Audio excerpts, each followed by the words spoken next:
Hi there. I'm reading from The One and Only Ivan by Katherine Applegate. Today we're starting on page 184. I better write that down. Okay. Good news, huh?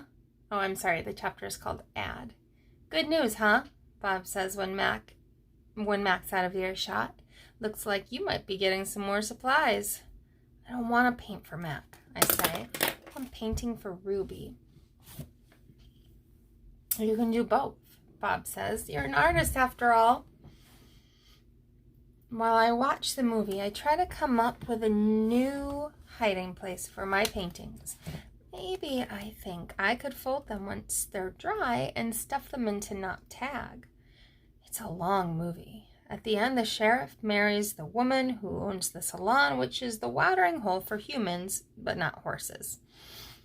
It's been a long time since I've seen a Western that was also a romance. I like that movie, I say to Bob.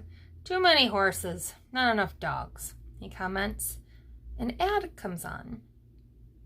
I don't understand ads. They're not like Westerns where you know who the bad guy is supposed to be. And they're hardly even romantic unless the man and the woman are brushing their teeth before they face lick. I watch an ad for underarm deodorant. How do you know who's who if they don't smell? I ask Bob. Humans reek, Bob replies. They just don't notice because they have incompetent noses. Another ad comes on. I see children and their parents buying tickets just like the tickets Mac sells. They laugh, enjoying their ice cream cones as they walk down a path. They pause to watch two sleepy-eyed cats, huge and striped, dozing in long grass. Tigers, I know, because I saw them on a nature show once. Words flash on the screen, accompanied by a drawing of a red giraffe. The giraffe vanishes, and I see a human family staring at another kind of family. Elephants, old and young. They're surrounded by rocks and trees and grass and room to wander. Hi, Nora.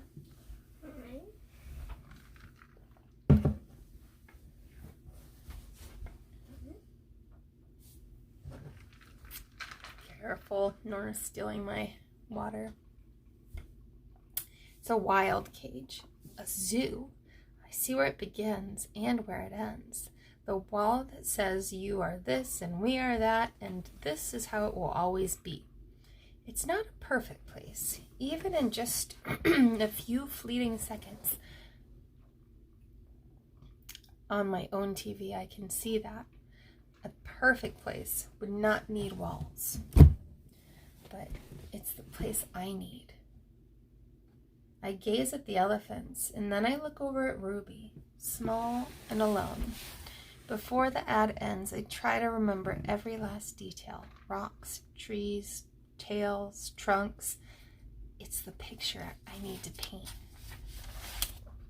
Imagining. It's different now when I paint.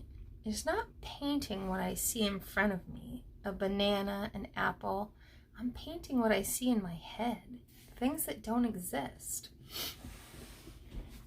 At least not yet. Not Tag.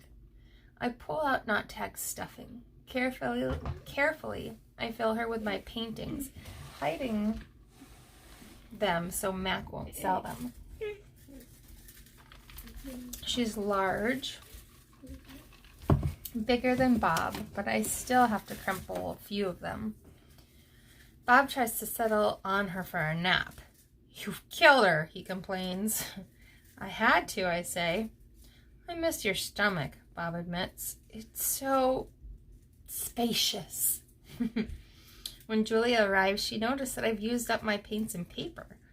Wow, Julia shakes her head. You are one serious artist, Ivan. One more thing. My finger painting has sold for $40 with frame. Mac is happy. He brings me a huge pile of paper and big buckets of paint. It's work, he says. I paint for Mac during the day and for Ruby and for Ruby at night. I nap when I can. But my nightmare, that is not Not nightmare.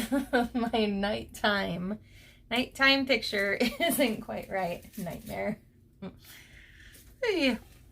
It's big, that's for sure. When I place all the pieces on the floor of my cage side by side, the cement is almost completely covered. But something's still missing. Bob says I'm crazy. There's Ruby, he says, pointing with his nose. There's the zoo. There are other elephants. What's wrong with it? It needs one more thing, I say. Bob groans. You're being a temperamental artist. What could be missing? You stare at a huge expanse of colors and shapes. I don't know how to explain to Bob that it isn't done yet. I'll just have to wait, I say at last. Something will come to me, and then I'll know my painting is finally ready.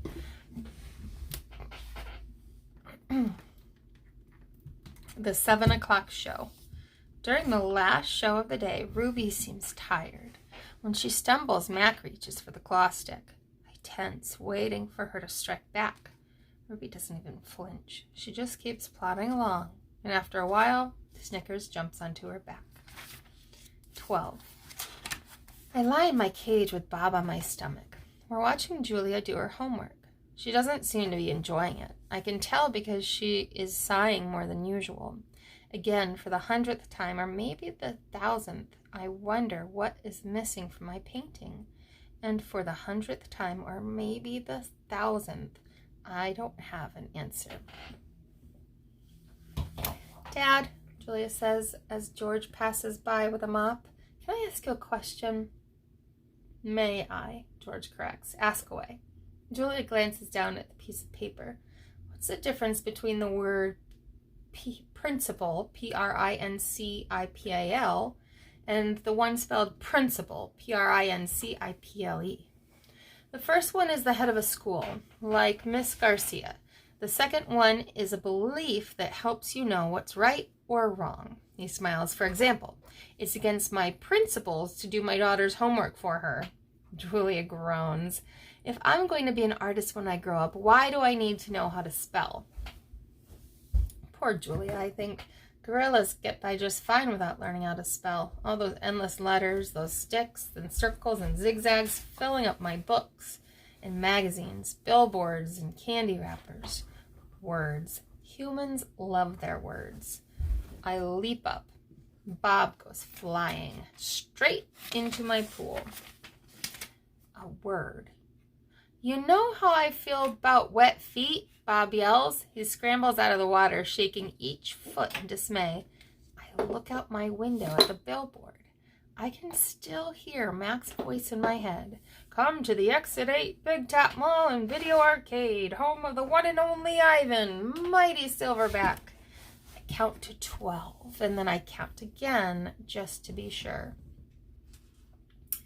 I lay out 16 pieces of poster board, 4 down, 4 across. A perfect square. What are you up to? Bob demands. I'm guessing it doesn't involve sleep. This has to do with a billboard. That sign's a monstrosity, particularly since I'm not featured. I grab my bucket of red paint. You're not on the billboard because you're not in the show, I point out. Technically, I don't even live here, Bob says with a sniff. I'm homeless by choice. I know, I'm just saying. I study the billboard. Then I make 2 fat lines like broom handles. Another fat line connects them. I stand back. What do you think?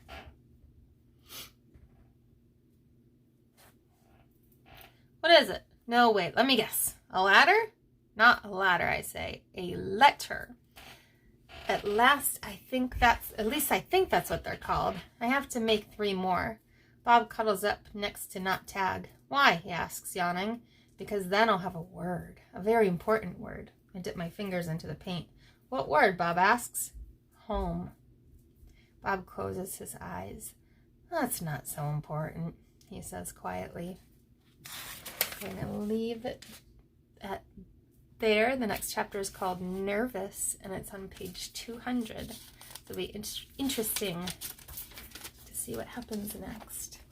All right, I hope you're having a good day and that you've enjoyed reading the one and only Ivan. I'll see you next time. Bye.